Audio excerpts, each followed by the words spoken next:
internet, aujourd'hui je vous arrive pour un bon vieux Fridays. J'ai pas changé de décor, en fait je suis au Québec, dans ma famille.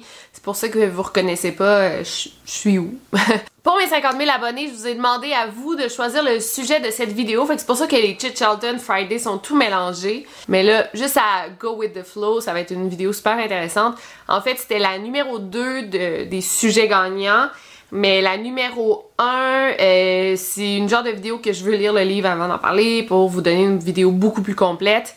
C'est pourquoi j'ai choisi de parler du sujet d'aujourd'hui. Restez là.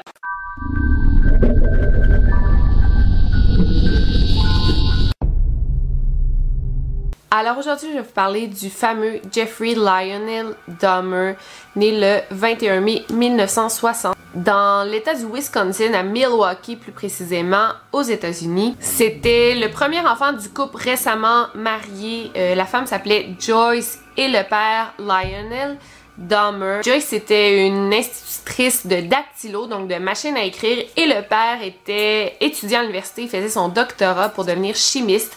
Donc c'était quand même un couple très éduqué. Ils se sont mariés un peu avant d'avoir Jeffrey.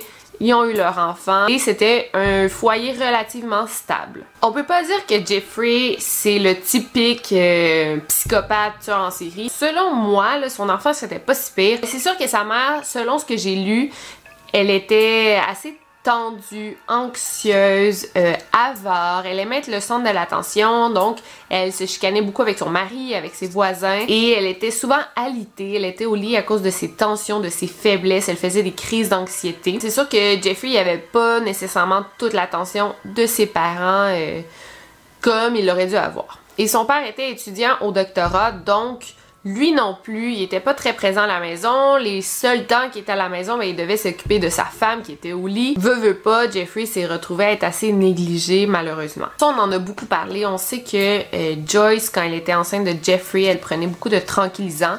Elle était même accro à ses pilules, à ses médicaments qui la relaxaient. Elle a même déjà fait une tentative de suicide en prenant trop de médicaments et en essayant de faire un overdose. Donc c'est sûr que ça a dû être assez difficile pour Jeffrey de tout vivre ça. Peut-être que ça l'a affecté.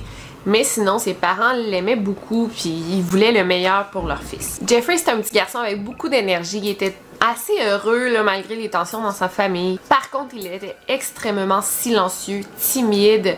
À l'école, il n'y avait pas beaucoup d'amis. Il y en avait quelques-uns, mais pas énormément. Même que ses professeurs doutaient qu'il était négligé à cause qu'il était tellement réservé. Il disait, ben, il y a quelque chose de pas normal. C'est un petit garçon, 4-5 ans, là, ça devrait être beaucoup plus extraverti que ça. Mais non, Jeffrey, il était toujours dans son coin. Il était un peu le outcast. Son intérêt pour tout ce qui est ossements et morts est commencé très jeune. Avec ses amis, il collectionnait les animaux morts qu'il trouvait sur le bord de la route. Il collectionnait aussi des insectes dans des bocaux comme n'importe quel enfant, mais son intérêt était surtout pour disséquer des animaux. Jamais il a tué par lui-même un animal. Il y avait un chien qu'il aimait beaucoup, mais c'est ça, il était intéressé par tout le fonctionnement du corps des animaux. Tu sais, les os sont à quel endroit, les animaux morts, comme il est démembré, il aimait ça, il paraît qu'entendre le craquement des os. Mais je pense pas que ça reflète nécessairement le fait qu'il soit devenu un tueur en série. Je pense que c'était vraiment juste, tu sais, comme tous les enfants, là, tu vois un oiseau mort, là, dans la route, tu vas vouloir le regarder, tu vas même vouloir le toucher, tes parents vont dire, touche-y pas, il y a des maladies. Donc je pense que c'est un peu ça, je vois pas rien de négatif à son intérêt pour les animaux morts, selon moi. Quand Jeffrey a eu 6 ans, il est déménagé avec sa famille en Ohio. Sa mère, elle a eu un autre enfant qu'ils ont appelé David. À l'école secondaire, Jeffrey, c'était vraiment un marginal, comme je dis, tu sais, dans toutes les écoles secondaires, il y en a un, là, comme un freak, un peu plus, pas un freak, mais un gars un petit peu plus bizarre, qui est souvent seul. Jeffrey portait un veston d'armée et à l'intérieur de son veston, il aimait y cacher des bouteilles de bière et des bouteilles d'alcool fort qu'il amenait à l'école. Il buvait avant ses cours, pendant ses cours, après ses cours. Même qu'une fois, il était assis en classe, puis il y a une camarade de classe qui l'a vu comme prendre un petit shooter de gin. Puis elle dit, c'est quoi tu bois en classe? Puis il dit, ah, c'est ma médication. Il avait presque pas d'amis, mais il était quand même très intelligent. Il avait des notes au-dessus de la moyenne. Ses professeurs, eux, ils disent que justement, c'est parce qu'il avait pas d'amis qu'il faisait juste étudier. Mais Jeffrey Dahmer, ça a toujours été un homme très intelligent. On l'entend qu'il parle très bien, il a un beau vocabulaire. On dit que c'est vers 16-17 ans que Jeffrey a découvert qu'il était homosexuel. D'après moi, il savait bien avant ça, mais c'est là qu'il a comme expérimenté avec un autre garçon. Il n'y a pas eu de rapport sexuel, c'est vraiment peut-être qu'ils se sont embrassés, on sait pas. Mais c'est là qu'il a comme affirmé qu'il était homosexuel. Il l'a jamais avoué à ses parents parce que ben, c'était les années 70 aux États-Unis, c'était pas encore bien vu ni rien. Mais c'est à ce moment-là que toute sa curiosité sexuelle a commencé. Did you ever consider talking to your parents, to your dad, about homosexuality? Is that something No, you felt you could ever raise? Early on, I really didn't know that much about it myself. All I knew was that it was something that was to be kept hush-hush, not talked about, not even thought about. So I just kept it all within me and never talked about sexual issues at all, really. Et il a bien vite découvert que lui, ce qui l'intéressait, c'était d'être dominant, de contrôler. Il y avait comme une sorte de fantaisie de viol, même qu'une fois, il avait planifié violer un jogger, ok? Il s'était caché dans un buisson, puis il y avait un jeune jogger qui allait tout le temps au même endroit. Fait qu'une nuit, il s'est amené un bat de baseball et il s'est caché dans un buisson parce qu'il planifiait battre le jogger, l'assommer pour ensuite le violer. Finalement, cette soirée-là, le jogger n'est jamais passé comme d'habitude. Donc, Jeffrey n'a pas pu mettre son plan à exécution, mais on le voit là qu'il y avait cette sorte de désir-là là, qui occupait toutes ses pensées de violer quelqu'un. On voit aussi que ça a commencé très jeune. Il avait juste 16 ans, il avait des problèmes d'alcool puis il pensait violer des gens.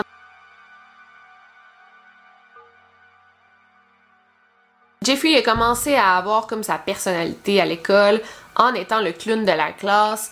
Il faisait rire tous ses camarades de classe comme pour attirer l'attention. Il faisait semblant qu'il y avait des convulsions, des crises d'allergie, puis les gens ils trouvaient ça vraiment drôle. C'était comme sa marque de commerce, là.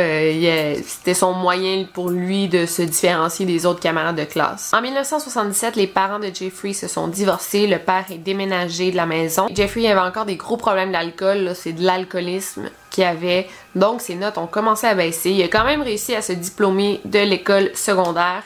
Mais vraiment, là, c'est très sur la limite parce que justement, ses problèmes d'alcool, là, ça occupait toutes ses journées. Et on a vraiment vu un changement dans son comportement. 3 semaines après sa graduation, Jeffrey vivait seul. Il avait 18 ans là, à cette époque-là. Et sa mère était partie avec son petit frère habiter ailleurs. Je sais pas pourquoi ils lui ont laissé la maison familiale, mais bon. Et le père était déjà déménagé, il vivait dans un motel. Fait que Jeffrey était vraiment laissé seul à lui-même. Le 18 juin, Jeffrey il a vu un jeune homme qui s'appelait Stephen Mark Hicks, un jeune homme de 18 ans qui faisait du pouce sur le bord de la route. Stephen planifiait aller dans un festival de musique, mais Jeffrey l'a convaincu d'aller chez lui. Il a dit « Ah, viens-t'en, on va boire de la bière, on va écouter de la musique. » Et c'est ce que les gars ont fait. Ils ont commencé à boire pas mal. Pendant plusieurs heures, ils écoutaient de la musique. À un moment donné, Stephen s'est levé et il dit « Ben, faut que j'y aille, là. Bonne soirée. » Mais là, Jeffrey, il voulait pas que Stephen parte. Qu'est-ce qu'il a pris? Il a pris des petits poids, des petits haltères là, tout petits de 10 livres. Il l'a pris, puis il l'a frappé à 2 reprises derrière la tête. Ici, évidemment, Stephen s'est effondré, il est tombé inconscient. Et d'après moi, Jeffrey a comme paniqué à ce moment-là, donc il l'a étranglé avec la barre de l'haltère. Il l'a étranglé comme ça au cou et il l'a tué. Par la suite, ce que Jeffrey a fait, il a déshabillé Stephen, il s'est masturbé au-dessus de son corps. Donc on voit encore que il y avait vraiment un désir justement de prendre contrôle de la situation. Ensuite, Jeffrey a amené son corps au sous-sol pour le disséquer et finalement, il a tout enterré les restes de Stephen dans son jardin. Plusieurs semaines après, Jeffrey est retourné dans le jardin, il a comme déterré le corps et il avait appris à bleacher les ossements, donc enlever toute la chair des os et ensuite les dissoudre dans l'acide si on veut. Il avait appris ça assez jeune avec son père qui était chimiste, puis son père, lui, il lui avait enseigné pour faire ça avec les ossements d'animaux parce que Jeffrey, ça l'intéressait vraiment tout ce processus de dissoudre un corps dans l'acide. Donc, il savait comment faire. Ce qu'il a fait, justement, il a enlevé toute la chair, il est resté avec des os. Il a jeté toute la chair dans les poubelles. Il a même flushé le liquide de l'acide dans la toilette. Et avec les ossements, qu'est-ce qu'il a fait? Il les a toutes frappés au marteau. Il a tout saupoudré comme ça dans son jardin. C'est impossible presque là, de trouver Stephen après ça. Donc c'est à 17 ans que Jeffrey Dahmer a commis son premier meurtre. 6 semaines après, Jeffrey est entré à l'université pour étudier en affaires. Et juste après 3 mois, il a lâché l'école parce que justement, il y avait des gros problèmes avec son alcoolisme. il arrivait pas à aller à ses cours, à avoir des bonnes notes, donc il a tout lâché. En 1979, à l'âge de 19 ans, le père de Jeffrey l'a comme poussé à s'embarquer dans l'armée, donc il s'est enrôlé. Il suivait un training pour être spécialiste médical, même qu'il s'est rendu en Allemagne. C'était vraiment un bon soldat, on dit qu'il était au-dessus de la moyenne, mais il y avait plusieurs rumeurs comme de quoi que Jeffrey avait violé 2 soldats. Et il y a même un des soldats qui dit oui, il m'a violé pendant 17 mois à plusieurs reprises. En 1981, donc 2 ans après s'être enrôlé dans l'armée, Jeffrey était forcé de quitter l'armée justement à cause de ses problèmes d'alcool. Fait qu'on voit vraiment que c'était un alcoolique, puis ça ruinait sa vie parce que chaque sphère de sa vie ne pouvait pas fonctionner à cause de ses problèmes d'alcool. À son retour en Ohio, Jeffrey est retourné vivre chez son père qui était nouvellement fiancé et tout. Il cherchait un emploi, mais c'était tellement difficile parce qu'il était toujours sous. Même qu'il s'est fait arrêter à cause qu'il était sous en public. Il a été mis en prison 10 jours et c'est là que son dossier criminel s'est ouvert. Puis ensuite, il y a eu plusieurs arrestations qu'on va voir plus tard.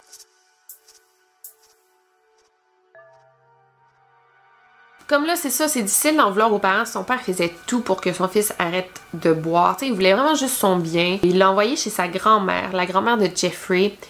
Et Jeffrey avait toujours énormément aimé sa grand-mère, il y avait une bonne relation. Donc son père s'est dit, si j'envoie Jeffrey chez sa grand-mère, il va sûrement arrêter de boire si sa grand-mère lui demande. Et en effet, le déménagement a produit beaucoup de positifs chez Jeffrey. Il accompagnait sa grand-mère à l'église chaque dimanche, il participait aux tâches ménagères, il cherchait un emploi activement, il s'entendait super bien avec sa grand-mère. Mais il était pas capable d'arrêter de boire. Il a même trouvé un emploi qui a quand même tenu pendant 10 mois. Il a été renvoyé, puis pendant 2 ans, il a vécu sur le bras de sa grand-mère. Sa grand-mère payait tout, lui, il habitait chez là comme free. C'est sûr qu'il était dans la maison, mais il payait rien. Et il arrêtait pas de boire. C'était une situation assez difficile pour toute la famille de Jeffrey. En 1982, il a été arrêté parce qu'il s'exposait dans un parc où il y avait 25 femmes et enfants. J'imagine qu'il s'est montré nu dans ce parc-là. Je sais pas exactement les détails, mais il s'est fait arrêter pour une 2e fois et il a dû payer une amende.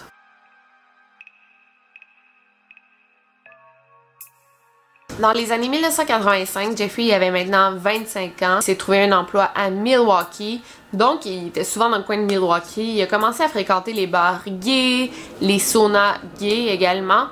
Puis il y avait vraiment des drôles de fantaisie. Par exemple, il avait volé un mannequin dans un magasin, un homme mannequin, qui avait ramené chez lui puis il performait comme des actes sexuels avec le mannequin, même que sa grand-mère a découvert le mannequin puis a dit tu t'en débarrasses tout de suite, genre je veux pas savoir ce que tu fais avec, mais débarrasse-toi-en. Donc on voit vraiment que Jeffrey aimait les relations sexuelles avec genre quelque chose d'inanimé, même que lui-même il a dit que il voulait que la personne soit comme un objet, il voulait pas qu'elle bouge ni rien. Il aimait ça dominer à 100%. Même que dans les saunas, pendant qu'il y avait des relations sexuelles, il se frustrait quand les gens bougeaient pendant l'acte. Dans le fond, lui, c'est ça qu'il voulait, c'était quelqu'un quasiment d'inconscient.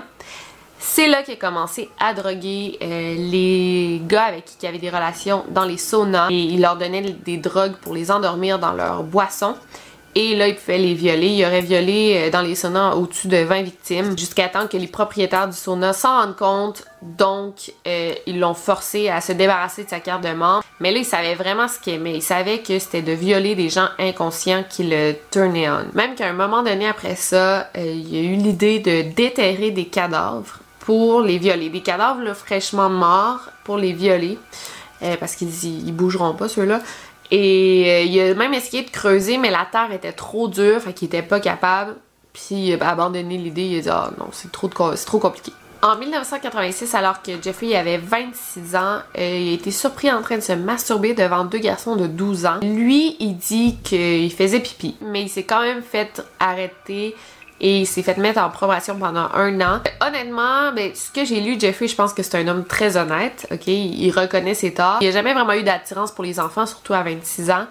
Donc s'il dit qu'il faisait pipi, d'après moi c'est vrai, mais on l'a quand même enregistré comme étant un sexual offender, donc un prédateur sexuel. Le 20 novembre 1987, Jeffrey a rencontré un homme de 25 ans dans un bar du nom de Steven Tuomi. Je suis pas sûre que je le prononce bien, je vais dire Steven. Il a ramené Steven dans un hôtel où il avait déjà loué une chambre. En arrivant, il a drogué Steven et il l'a violé. Et le lendemain matin, Jeffrey s'est réveillé et il a trouvé Steven en dessous du lit. il y avait ici là, la poitrine, sternum comme crushed, donc comme toute par en dedans. Il y avait des gros bleus ici et il y avait du sang qui coulait de la bouche de Steven. Et il y a vraiment eu une surprise. Il dit qu'il sait pas comment Steven est mort. Même plus tard, il a dit « Je sais pas comment ça s'est passé. » Il avait jamais eu l'intention de tuer Steven, c'est juste arrivé. Comme s'il avait perdu la carte là, à ce moment-là. Il a mis le corps de Steven dans une valise. Il est arrivé chez sa grand-mère, il l'a démembré, il a bleaché les os. Même qu'il avait gardé la tête de Steven pendant 2 semaines parce qu'il voulait bleacher au complet le crâne pour pouvoir s'en servir dans des actes sexuels par après. Ça a été trop difficile, il a pas pu le faire. Donc il a tout jeté à la poubelle et ça c'est fini là. Et c'est là que Jeffrey s'est rendu compte que c'était pas si difficile de tuer des gens. Il venait juste de le faire dans un hôtel. Donc il a commencé à rechercher activement d'autres victimes. Il est rencontré dans un bar, il est ramené chez eux, il droguait, il est violé et il les étranglait. Il faisait ça chez sa grand-mère d'ailleurs. Sa grand-mère, elle dormait, elle s'en rendait pas vraiment compte. Il dit que la pire partie de sa soirée, c'était de tuer la victime. Il prenait pas plaisir à tuer la victime, mais il aimait le fait d'avoir un cadavre pour ensuite violer le cadavre à nouveau parce que s'il tuait pas la personne, il était pas complètement satisfait. En 1988, la grand-mère de Jeffrey lui a demandé de quitter la maison parce qu'elle dit elle savait qu'il ramenait souvent des hommes à la maison, elle savait pas qu'il tuait après, mais elle dit là, je veux plus ce style de vie-là. Même qu'elle dit que depuis quelques mois, ça sentait très mauvais dans le garage, dans la chambre de Jeffrey. Elle savait pas que c'était l'odeur de cadavre en décomposition, mais elle dit là, je veux plus que tu sois ici. Trouve-toi un appartement. C'est là que Jeffrey est déménagé dans un appartement tout seul. Mais dans son appartement aussi, les locataires se plaignaient d'odeurs écœurantes qui sortaient de l'appartement de Jeffrey. C'était les corps en décomposition. Il se plaignait aussi de gros objets là, qui tombaient sur le sol, fait que ça faisait du bruit s'il était un étage au-dessus. Et même que des fois, là, à toute heure de la journée, il entendait une grosse tronçonneuse partir. Fait que les locataires se plaignaient, mais il n'y a pas grand-chose qui se faisait par rapport à ça. Jeffrey était devenu comme un professionnel dans l'art de tuer ses victimes. Il démembrait, il plongeait dans l'acide. Il y avait des gros bacs d'acide avec les membres de ses victimes. Il y a même une victime qu'il trouvait particulièrement beau. Il dit que quand il l'a tué, il a gardé toutes ses parties génitales, son visage, parce qu'il le trouvait vraiment beau. Puis il voulait le revoir, puis c'était le seul. C'est à partir de cette victime-là qu'il a eu le désir de garder certaines parties du corps. Le 26 mai 1991, Jeffrey a invité un jeune homme du nom de Conérac chez lui. Il a vraiment un long nom, le petit garçon, là, mais je vais l'appeler Conérac. Il avait seulement 14 ans. Il a dit « Viens chez moi, je vais prendre des photos de toi contre de l'argent. » Et c'est là que le petit garçon a accepté. Rendu là, le garçon, il est posé devant une caméra. Ensuite, Jeffrey l'a drogué. Conérac est tombé inconscient. Jeffrey lui a fait une fellation. Et ensuite, il lui a comme fait un trou dans la tête pour lui injecter une sorte de drogue, comme pour lui faire une lobotomie, si on veut. Jeffrey a amené Conérac dans sa chambre et Conérac était comme drogué, là, mais un petit peu là encore. Puis Jeffrey dit « Je suis sûr que vu l'autre cadavre, parce qu'il y avait un autre cadavre dans sa chambre de son ancienne victime de 3 jours, le cadavre, il était tout gonflé. Il dit, je suis sûre que Conérac l'a vu, mais il a comme pas réagi parce qu'il était trop drogué. Et Jeffrey, il a laissé comme sa victime-là, il est sorti dans un bar toute la soirée. Le lendemain matin, quand il est retourné à sa maison, au coin de la rue, il a vu Conérac qui était nu, avec 3 femmes autour de lui. Et sa victime venait du Laos, donc il parlait pas vraiment anglais. Jeffrey s'est approché, il dit, qu'est-ce qu'il y a? Il dit, ah, c'est mon ami, il l'a comme pris par la main pour l'amener chez eux.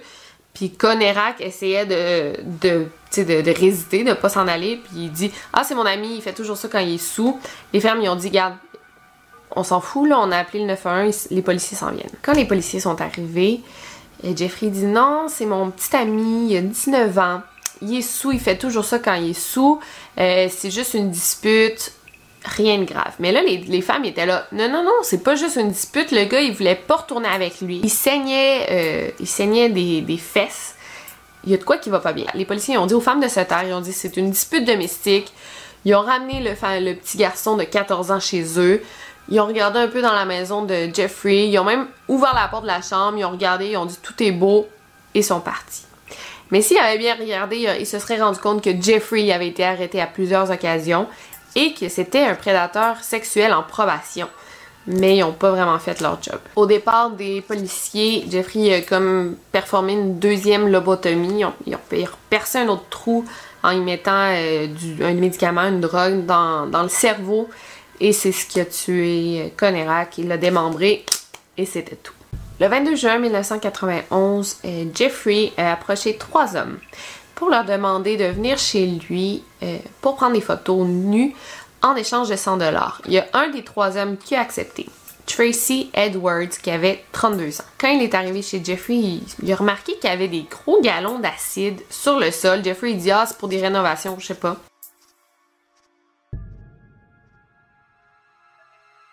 Il a senti aussi qu'il y avait une odeur horrible et qu'il y avait genre un gros bac dans le coin de sa chambre.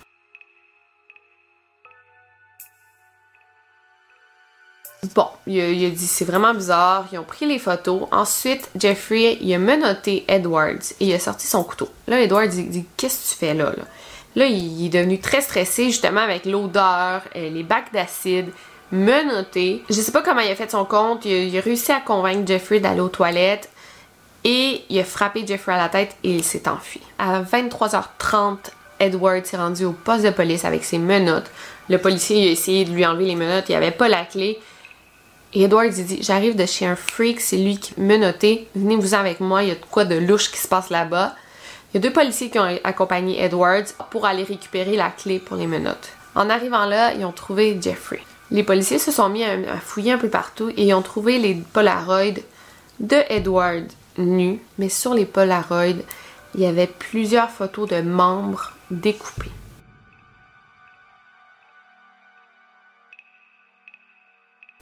Il y a un des policiers qui a dit à l'autre, genre, « This is the real deal », genre, c'est vrai. Tout de suite, ils ont menotté Jeffrey. Et c'est là que tout s'est terminé. Ils ont appelé d'autres policiers pour du backup. Ils se sont mis à fouiller l'appartement. Ils ont ouvert le frigo. Ils ont vu une tête coupée d'un jeune homme noir. Puis la tête était fraîchement coupée de quelques jours. Et là, Jeffrey a dit, pour tout ce que j'ai fait, je devrais déjà être mort. En fouillant davantage la maison de Jeffrey, on a découvert 4 têtes dans la cuisine, 7 crânes bleachés dans la chambre, 2 cœurs humains, des muscles de bras dans un sac Ziploc, genre au frigo, un torse dans le congélateur et des organes. Ils ont découvert 2 squelettes en entier, 2 mains, 2 pénis, un scalp momifié, 3 torses dans l'acide et 74 Polaroids avec les membres des victimes. Il y a même un policier qui a dit que c'était pas une scène de crime, c'était carrément un musée.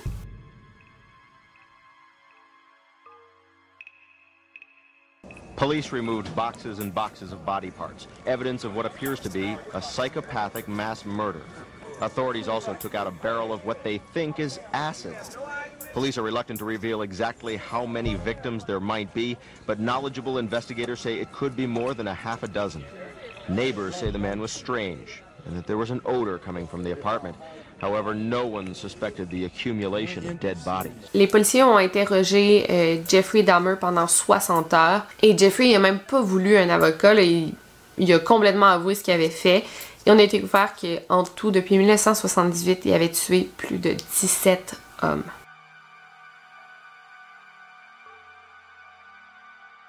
Jeffrey a avoué avoir performé de la nécrophilie sur ses victimes. Il a aussi avoué avoir mangé le cœur, le foie, les organes, les mollets et les biceps de ses victimes. Puis il dit qu'il y avait vraiment des pulsions de tuer. C'était rendu une obsession. Le 13 janvier 1992, Jeffrey a plaidé coupable pour 15 meurtres. Il y avait le premier meurtre qu'il avait fait. Il n'a pas plaidé coupable, il dit que c'était un accident. Et le deuxième aussi, celui de Steven Tuomi dans l'hôtel, il dit qu'il se rappelle même pas de l'avoir tué. Fait que bon. Les avocats de Jeffrey ont essayé de le défendre pour maladie mentale. Ils disent que c'était un nécrophile avec des pulsions incontrôlables. Ils disent qu'il y avait un trouble de la personnalité limite, qu'il y avait aussi un trouble psychotique et il y avait une forte dépendance à l'alcool. Mais cette défense, elle n'a pas marché parce qu'on a vu que Jeffrey est capable de faire la différence entre le bien et le mal. Et les meurtres de Jeffrey, c'était pas des pulsions parce que tout était planifié en avance. Tu sais, quand il louait les chambres d'hôtel, c'était très bien, tous ces meurtres étaient très bien planifiés. Finalement, on a conclu que Jeffrey Dahmer, c'était un sadique sexuel avec un trouble de comportement antisocial. et il y avait aussi un TOC, un trouble obsessionnel compulsif. Mais on a quand même jugé qu'il était, somme toute, sain d'esprit. Donc il a été condamné à 70 ans de prison. La peine de mort a été abolie au Wisconsin en 1853, donc ça fait très longtemps. Il n'était pas question qu'il soit condamné à mort. C'est pourquoi on l'a mis en prison 70 ans. Il allait passer à peu près la fin de ses jours en prison. You took my mother's oldest grandchild from her, and for that I can never forgive you. I hope you can deal with what you've done. Jeffrey, I hate you! One after another, the relatives of his victims poured out the pain and grief they had suffered at the hands of Jeffrey Dahmer.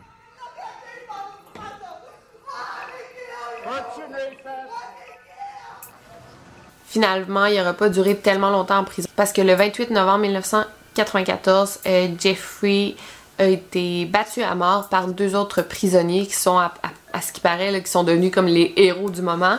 Genre, tout le monde entier était là, genre, bien fait pour lui, puis bon. Why the cannibalism? That was another step.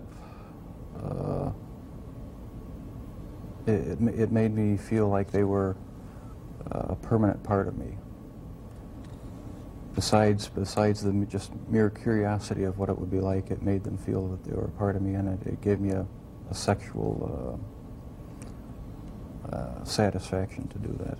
Donc ça, c'est l'histoire du fameux Jeffrey Dahmer. Il y a sûrement beaucoup de détails que j'ai oubliés, mais je voulais faire un petit résumé assez court de tout ce qu'il a fait et c'était qui, pourquoi il est devenu ce qu'il est devenu. C'est selon moi ce qui nous intéresse. Si vous avez aimé ce type d'histoire, laissez-moi un thumbs up et laissez-moi dans les commentaires le détail qui vous a plus surpris. Sinon, on se revoit dimanche pour un nouveau Fridays et d'ici là, n'oubliez surtout pas de barrer vos portes. Over and out.